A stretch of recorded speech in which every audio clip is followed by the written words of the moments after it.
feel like this is one of the prettiest dresses I have ever made, and I hope that you will also feel this way. So let's make it together.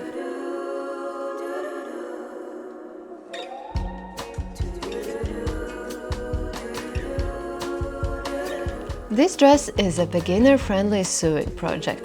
The top part is shirred, so it is fitted, but it doesn't feel tight because it is stretchy.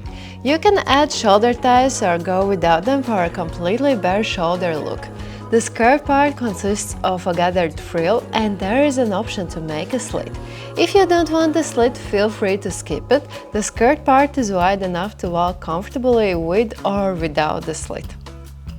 I will be using the Camille dress pattern, which you can find in our Etsy or online store. The links are down in the description. This pattern comes in A0 format, which you can print at a copy shop, or in US letter A4 formats that you can print with the regular printer.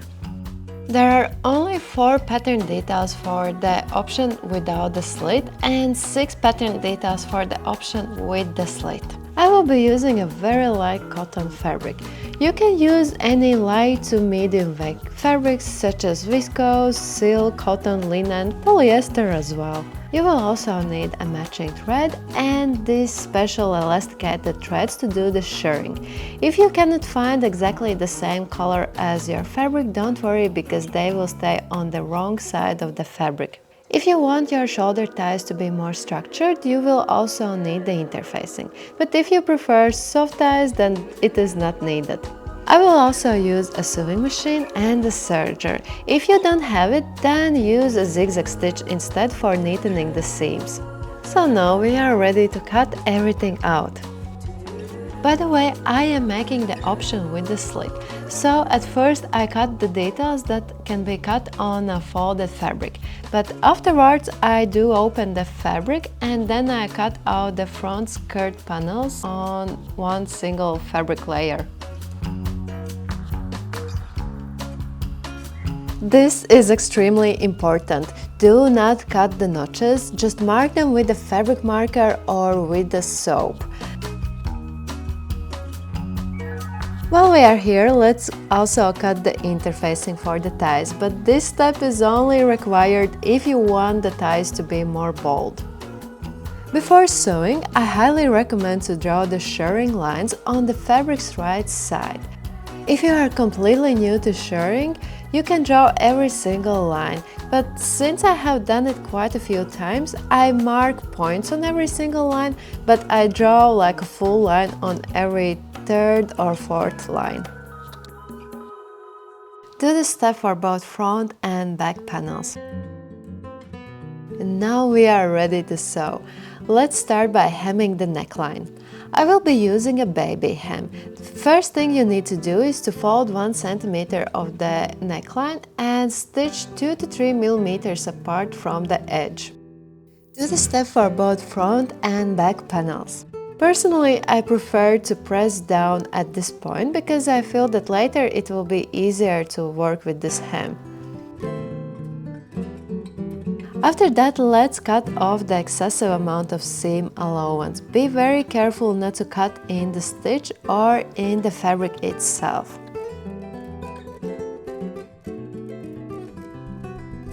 Fold again and make another stitch 2 to 3 mm apart from the folded edge.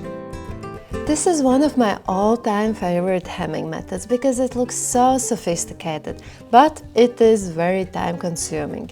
If you want to learn other much faster hem types for light fabrics, then head down to the description. I have added a link to our video that shows 3 hem types for light fabrics. Give a quick press to smoothen out the stitch, because later it will be very difficult to do. Take the elastic thread and wrap it on the bobbin.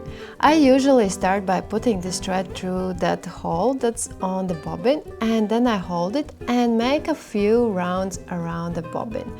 Usually it is recommended to wind it with your hands, but I actually do use a sewing machine. I just go really slowly and I give a bit of pressure with my fingers so that the thread shouldn't be too overstretched on the bobbin, but at the same time it shouldn't be loose as well. For this top part you will most likely need 3 to 5 bobbins with an elastic thread. Place the bobbin inside the sewing machine, and for the upper thread you will need the regular thread that is matching the fabric's color. You will need to stitch on the fabric's right side, so the elastic thread will be on the fabric's wrong side and it won't be visible from the outside. Just follow the shirring lines and take your time, because of those lines there are quite a lot of them. Although, wait for a moment. Feel free to stop shirring earlier if you want more like a baby doll dress style. Those shirring lines on the pattern are only my design recommendation, but otherwise you are the master of this dress. Anyways, I did make more shirring lines, and after that we need to press the front and back panels flat. Usually at this step the top part shears even more.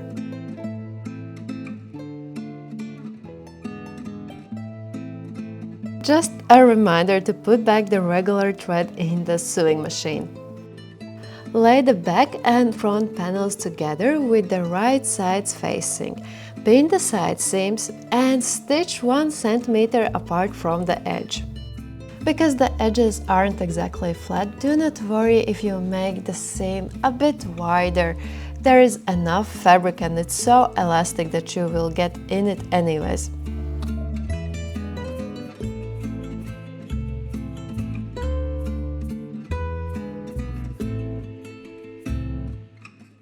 After that, neaten the side seams. If you are using a serger, then the serger's knife will cut off the loose threads, but if you are using a zigzag stitch, then better trim off the loose hanging threads from the elastic thread and the regular thread. For the loose threads of the serger's stitch, I highly recommend to hide these threads inside the seam by using a tapestry needle with a big eye. In this way we will be completely sure that the serger's threads will not unravel after washing. Press the seam allowances towards the back panel. And now we need to neaten the bottom edge. Just stitch around either with the serger or with the zigzag stitch.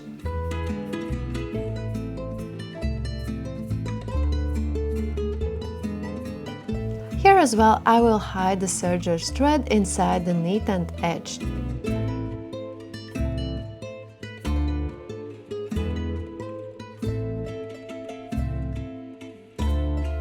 Now we are ready to prepare the skirt part. Either you are making the type A or type B dress option. Lay the back panel with the front panels right sides facing. Pin the side seams. Stitch 1 cm apart from the edge. After that, neaten the seam allowances. Press the seams towards the back panel.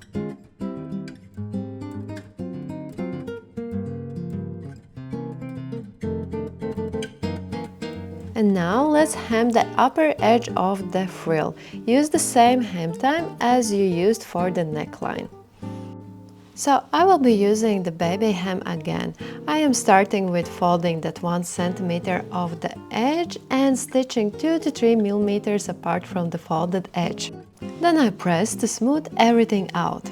After that I trim off the hem allowance, fold the hem allowance again and stitch 2 to 3 mm apart from the folded edge. If you are doing the type A option without the slit, then jump to the gathering chapter. But in case if you are also making the slit, we need to hem it as well. You can use the same baby hem, but you know it is very time consuming, so I will simply use the double folded hem type. There are many ways how to make it, but my recommendation is to start by pressing down 1 cm of the slit's edge and then fold this edge again and make a stitch 1 cm apart from the edge.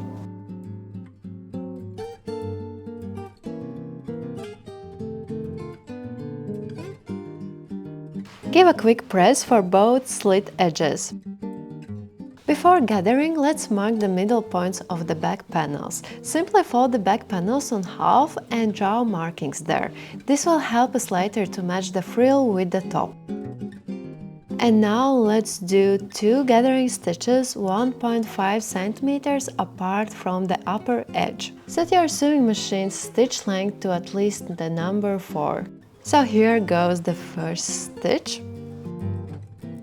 And then make another stitch around 2 millimeters apart from the previous stitch. In case if you have this question, it is possible to gather with one stitch only, but then you are risking that the thread might break during the gathering process, and then you will need to do everything again. Pull 2 threads of the gathering stitches that are on top of the frill. At first, do the gathering quite in a rough way. You will even it out later after we will match together the side seams, the middle points at the back, and if you have the slit, then we will pin the slit to the marking that we have on the front top panel.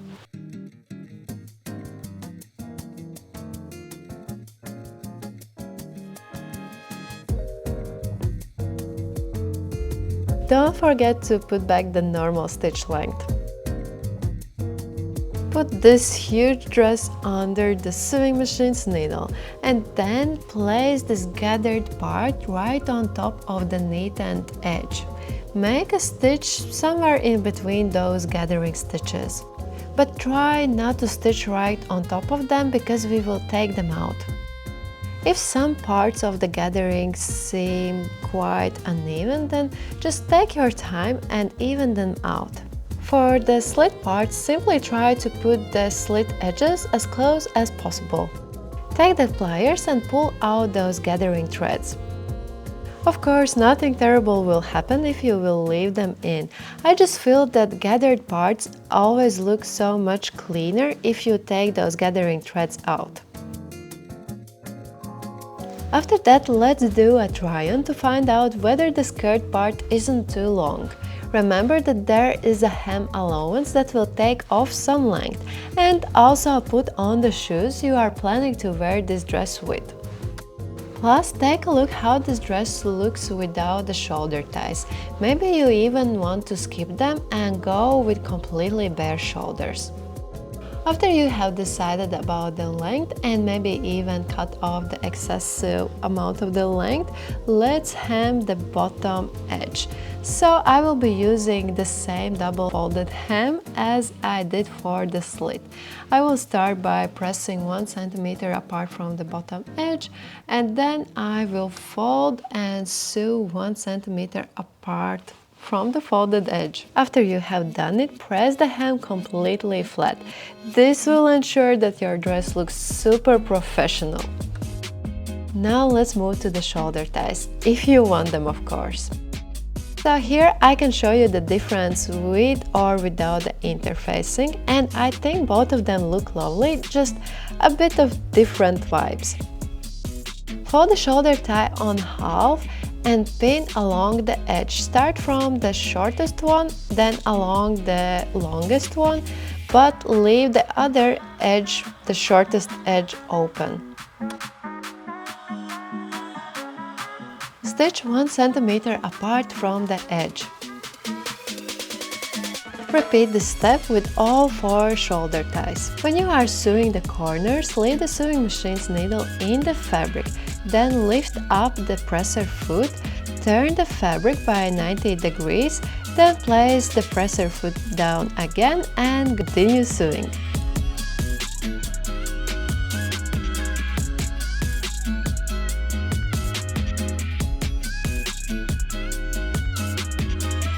Trim off the corners of the seam allowances. Do not cut in the stitch and leave around 2 millimeters of the seam allowance there.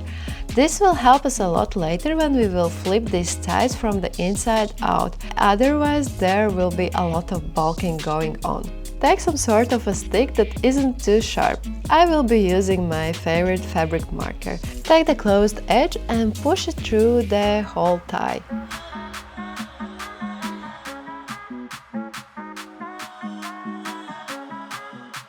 Repeat this step with all 4 ties. This is an extremely important step we need to do. We need to press the edges. The way I usually do it is I use a needle to bring the stitch towards the edge as close as possible. Just be very careful with those corners not to pull out the threads from the fabric itself. And then I slowly work around the edge in this way. At some parts I can simply use the fingers and sort of like slip the stitch towards the edge, but where it's too difficult I use the needle to pull the stitch towards the edge. Even if you are completely new to sewing but you will do this step, no one will believe that you have made this dress yourself, because this step is what makes a difference between a professional dressmaker and someone who's not really. After pressing the ties, let's neaten the open edges. So let's neaten both layers together, either with the serger or with the zigzag stitch.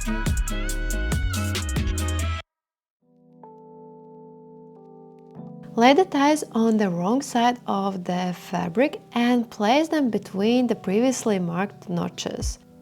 You will need to stretch a bit the shirred part to place properly the ties between the markings. Make a stitch where the first line of the shirring is going. In this way, the stitch won't be visible. Just remember to stretch a bit the top part so it lays completely flat on the tie. Now give the final press if you need to, and we have finished. If you enjoyed this tutorial, please leave us a like and subscribe to our channel for more sewing and knitting tutorials. Bye!